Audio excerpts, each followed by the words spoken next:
طيب، اسم البودكاست ايه بقى؟ عشان دي اكتر حاجه خدت مني وقت وتفكير ومجهود، وكانت بالليل ساعات وانا نايم مثلا الساعه 1 2 بالليل كده لسه مش عارف انام، اقعد افتح امسك الموبايل واقعد ريسيرش واقعد طب اعمل ايه، طب اسميها ايه، طب وافتح شات جي بي تي واكتب له برومبت قد كده واقول له انا عايز اسم ال 10 اسامي البودكاست هتكون بتتكلم عن كذا وكذا وكذا وكذا، تتكلم مع الشباب كذا وكذا وكذا وكذا في سن كذا في البلاد العربيه مش عارف ايه في المحتوى الفلاني واحد انت، واكتب له برومبت ويرشح لي بقى حاجات، مفيش اي حاجه من الحاجات دي كانت بتعجبني لحد ما في مره جت في دماغي كلمه. عارفين الحديث بتاع الرسول عليه الصلاه والسلام، اذا قامت الساعه وفي يد احدكم فسيله، في يد احدكم فسيله فليغرسها، او ان استطاع ان يغرسها فليغرسها، او في روايه فليفعل. فالحديث ده وقع قدامي ساعتها، وكان عارفين الكلمه بيسموها مايند بلوينج، اللي هو اوف، ايه ده؟ لان انا مقتنع بالحديث ده من زمان. يعني هو انا مقتنع بيه من ايام ما فاكرين لما قلت لكم ثلاث حاجات: توكل واسعى وما تبصش للناس بتقول ايه. هي انا مقتنع بيها من وقت السعي ده من زمان، من وانا في الكليه. اللي هو ايه بقى؟ اللي هو ليه يا رسول الله، يا رسول الله، لو القيامه بتقوم وفي ايدي فسيله. عارفين الفسيله دي بذره ايه؟ بذره النخله. يعني هي ما هوش بذره برضه، لان بذره الشجره ممكن تطلع اسرع كام شهر وتطلع.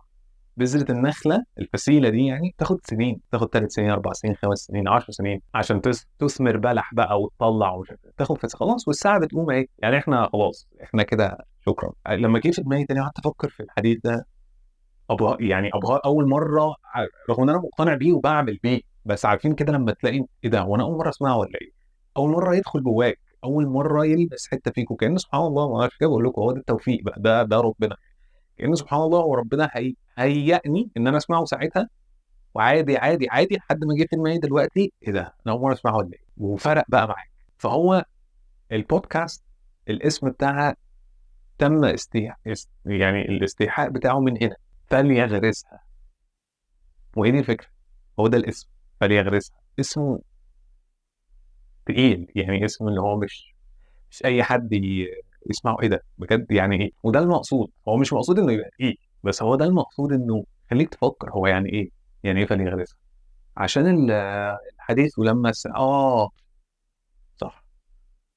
وده الغايه او البيربز اصلا بتاع البودكاست. كل اللي انا بحكي لكم عنه في الحبه اللي فاتوا دول كلهم هي دي الفكره، ان انا عايز اساعدك، واساعد الشاب ده، واساعد الناس دي، واساعد الجروب ده، واساعد المجموعه دي، واساعد دول واساعد دول واساعد دول. تعالوا نساعد بعض كلنا نبقى احسن في مجتمعنا العربي، لان احنا من غير يعني ما نجمل اي حاجه احنا بعدنا كتير كتير، ورجعنا لورا كتير كتير. يعني مش خلينا اول طريق حل المشكله ان انت تعترف ان في مشكله، انا اعترف بقى ده. فتعالوا بقى نساعد بعض. يعني تعالى نلحق الطريق اللي احنا وقعنا فيه ده، والناس كلها سبقتنا. تعالى نقوم نقف تاني ونحاول، ثلاثة أربعة بيحاولوا مع بعض، وثلاثة أربعة ثلاثة أربعة، تعالوا بقى نجمع كلنا على قد ما نقدر. فده كان الفكرة بتاعت البودكاست، فليغرسها. تعالى، لأن هو الحديث أصلا بينم أو بيحث، يعني يحث على فكرة الإعمار في الأرض. إن أنت تعمر الأرض اللي أنت فيها. تعملها مش بس تروح تزرع، دي حاجة، تصنع دي حاجة، تنتج دي حاجة، إن أنت تكون بتشتغل.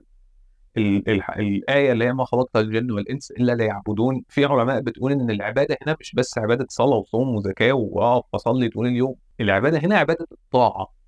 إن ربنا قال لك ابعد عن ده حرام، ابعد. قال لك ده حلال واعمله، وصوم وتصدق واعمل، بس هي دي العبادة. فالعمل جزء من العبادة. فاهمين قصدي؟ لما واحد دخل على الرسول والصحابة لما كانوا قاعدين، كان حد كده مفتول العضلات والبنيان بتاعه كبير وبتاع، ف... فبيقولوا له يعني يا ريت لو كان ده بيسعى في سبيل الله، بيجاهد يعني بيحارب. ماشي.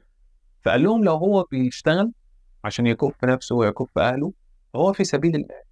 خلاص هو ده كده بيجاهد، ده الجهاد بتاعه. فانت كده كده هتشتغل، وانت كده كده هتشتغلي، وانت كده كده هيطلع عينك، وهتنزل وهترجع وتقعد تشتغل 12 ساعه ومش عارف ايه. وعلى قد ما نقدر نحاول نقلل ده برضه عشان ده مرهق قوي. بس مثلا فانت كده كده اشتغل، ليه بقى ما تجددش ان هي كده كده؟ يعني يا رب انا هشتغل عشان تكرمني وتحسن حياتي، وعشان دي العباده اللي انت امرتني بيها. ترجع بقى من يوم الشغل ده كل ذره في جسمك تعبانه بتاخد عليها اجر، كل خطوه خدتها في الشغل بتاخد عليها اجر، وانت بتشتغل شايف ربنا في شغل. انا مش هعمل كده، انا مش هغلط، انا مش هسرق، انا مش هعمل حاجه غلط، انا مش هكروت الشغل، انا مش عارف ايه. فانت شايف ربنا في كل حاجه، فكل حاجه من دول تاخد عليها اجر، تاخد فلوس اخر الشهر، والفلوس هتخلص، الاجر مش هيخلص. تيجي تيجي في يوم القيامه تلاقي عندك جبال حسنات. كل ده ليه؟ عشان انت بس جددت النيه وانت بتشتغل. فتعالوا نجدد مع بعض النيه في البودكاست دي. يعني هي دي الفكره بتاعتي، يعني هي كلها جت من كل دول مربطين ببعض. انه مثلا بدخل تريننج بحاول اجدد ان على قد ما اقدر، ساعات بنسى، ساعات الشيطان بياخدني، ساعات كده، بس يا رب انا هنا واقف في التريننج ده، بعمل البودكاست دي، بعمل الكوتشنج سيشن دي، بدي التوك ده، بتكلم مع الشباب دول، بعمل اي حاجه عشان خاطر اعمر في الارض زي ما انت امرتنا، فمن احياها كانما احيا الناس جميعا، كانك احييت الدنيا كلها.